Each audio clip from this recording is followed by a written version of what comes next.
Welcome back, everyone, to Open Line. Talking about, first of all, bump stocks. Should bump stocks be banned? Is that constitutional? In December, the Bureau of Alcohol, Tobacco, Firearms, and Explosives, right, just banned them. And now you have 9 days to turn them in. These are the things that were used in Las Vegas, in that horrible mass shooting. Donald Trump wanted them banned. Some gun organizations were upset by that. And we're talking now with John Harris, Executive Director of Tennessee Firearms Association. And you've laid out the concern that maybe you feel like this is the beginning. If they can ban bump stocks in the way they've done it, they can ban all kinds of things. That there's not appropriate due process. That's a large part of it. Our system is set up so that Congress that we elect deliberates on what should be the law, and it defines the words that make the law. And what the problem is here, the biggest first problem is that the ATF, Alcohol, Tobacco, Firearms, which ought to be a quick market instead of a federal agency, you know, has ignored congressional definitions that have been out there for almost a century and made up its own definition of what's a machine gun. Because Trump told him to do it. President Trump told him to do it, right? Exactly. You know, Trump said, I want this to be a machine gun. They'd written an opinion 10 years earlier that said it wasn't. They come back around after Trump tells them what to do. They go, blah, blah, blah, it's a machine gun. Nothing changed in the statute. They just wrote what he told them to write. And it's a dangerous precedent if it stands. And it's, you know, I know there's a lot of people that, you know, guns aren't their issues. But you could do the same thing with education. Department of Education could come out and have school lunch by rule as opposed to congressional law. You could do it with the FCC, which passes laws in Congress on what broadcasters can do, and then the FCC just redefines it to mean something entirely different. We don't want a government functioning where one branch that's charged with making up what the law is then has to wrestle with another branch giving it crazy interpretations that the legislature didn't intend. So what impact does this have for President Trump from pro-gun groups? How angry are they that he said to do this, basically to ban these things, to call them machine guns, ban them? Is this a minor kind of blip on the road, or is this a major problem? I don't know that the gun groups see this as a major problem with Trump, because frankly they view it as likely much worse had Hillary gotten in, okay? And so the battle is going to be in the courts of whether or not ATF can do it this way, because I think the gun groups are pretty certain, first, they can win that argument based on existing federal case law, and second, that if they do win it, that Congress is unlikely to do the same thing, that they can beat it over there because they've beaten so many other agendas like this. All right, let's go to Mike. Hello, Mike. Are you there, Mike? I'm here. Hi, go right ahead. What's on your mind? Yes. One of the really big issues that faces the typical household. Turn down your TV. You need to turn your TV all the way down. Okay. Then go right ahead. Okay. Is the fact that the average citizen facing a criminal breaking in their home or trying to rob them or trying to kill them is faced with the idea of gun parity. What the bump stock did was serve notice to the criminals that, hey, American citizens have a rifle now that can match your firepower and can now defend themselves. What is so ironic in America today is day after day you turn on the television, there are killings everywhere, there are robberies everywhere, and lo and behold, it's either the police's fault or it's the deficit of the law that's not protecting this balance between criminals and police. And here's the American citizen We watch this slaughter day after day after day, and the first thing we hear is we're going to take your gun so you cannot defend yourself. As if the American public is the enemy. As if the American public is actually the criminal that has to be defended against. When you're in your home and you are trying to live a life as a good, upstanding citizen, pray tell me why these do-goods, these idealists, want to strip the last residue of defense that we have. I'll listen to your answer and thank you. Okay, all right, I want you to comment on that, but I find it fascinating because I think it shows how we're talking, we're not really hearing, maybe, because I don't feel like a lot of people would say that that is what is being attempted here when we talk about banning bump stocks, to remove the last residue of defense that a citizen has. But I'll let you answer what you want to say there. Well, it's a comment. You know, I do get out and have the opportunity to speak frequently with groups on these topics. I love coming in here and doing it with the callers, but when you got a group of 200 or 300 people, it's different. And I hear this type of comment a lot, and a lot of times it's the slippery slope concern.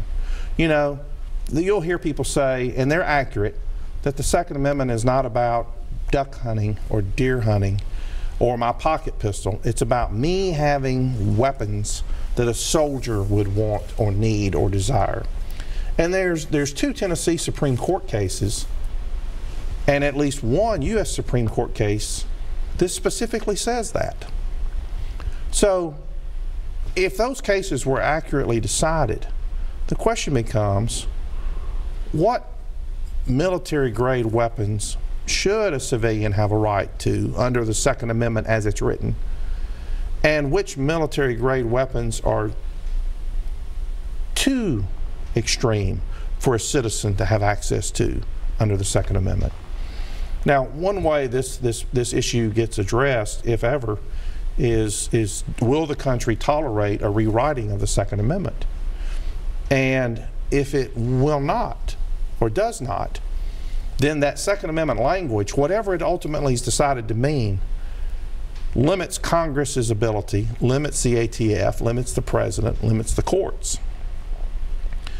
And we don't know fully yet what the Supreme Court's going to say on a full interpretation, because all it's ever done in Heller, McDonald, Miller, these other cases that have looked at it, they only look at narrow little slivers of what the Second Amendment stands for. But every time they've looked at it, they come down on the side of the citizen has the right to own that gun under that circumstance. And what we haven't seen, at least since the Miller decision in '39, is the court say clearly you can own a machine gun, or if a soldier carries it, you can have it. Do you think that's important? If a soldier carries it, you can have it? Well, there's 2 Tennessee cases that specifically say that. And do you think that's a good idea? Well, I think they were both, one was decided in the 1830s and the other's in the 1870s, but the Second Amendment had been around for a decade by that time. Because soldiers, they can carry some pretty big stuff now. They can. And the question, like Senator Green, now Congressman Green, said one day when he was speaking with our group, is it's really an issue of what can you afford under the Second Amendment versus what the government can tell you can't have. And I think what most of the court cases that have looked at it, particularly the ones before the 1940s, have said, if it's a weapon that an infantryman, an individual soldier, would carry into battle or use in battle, then clearly that's within the scope of the Second Amendment. And why is that so important? Is it so that you can defend your house from a military onslaught, a military attack?